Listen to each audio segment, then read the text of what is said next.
তোমার সম্পর্কে বিরূপ মন্তব্য শুনলে তুমি নিজেকে সামলাতে পারো না। পৃথিবীর সমস্ত মানুষকে গুরুত্ব দেওয়ার স্বভাবটা থেকে এখনো তোমাকে পুরোপুরি বের করে আনতে পারিনি আমি। কি অবস্থা সেদিন সিঁড়ির মুখে দাঁড়িয়ে ঠক ঠক করে কাঁপছিলে।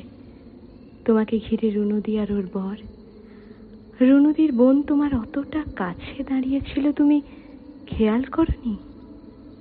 সকলের চোখ পড়লো, তোমারই পড়লো না?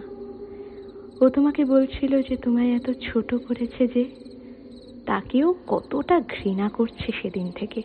তুমি ওদের ব্যাখ্যা করে বুঝিয়ে বলছো তুমি নির্দোষ। কাঠ গড়ায় দাঁড়িয়ে নিজেকে প্রমাণ করতে মরিয়া হয়ে ওঠা মানুষকে সবাই যেভাবে কৌতূহলের দৃষ্টিতে গিলতে আসে, ওরা তোমায় ঠিক সেভাবে পেঁচিয়ে ধরছিল আশপাশ থেকে। ওরা দেখে ফেলছিল তোমার ভয়, তোমার আক্রোশ, তোমার ঘৃণা, তোমার রাগ, তোমার দুঃখ, তোমার হতাশা।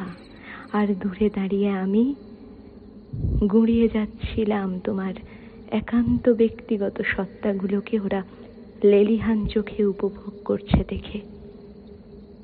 কতবার বলেছি ফুল হাত গলা বন্ধ জামা পরে রাস্তায় বেরোবে, গায়ে ধুলো লাগলে ঘরে ফেরার পর আমি ছেড়ে দেব? বলিনি?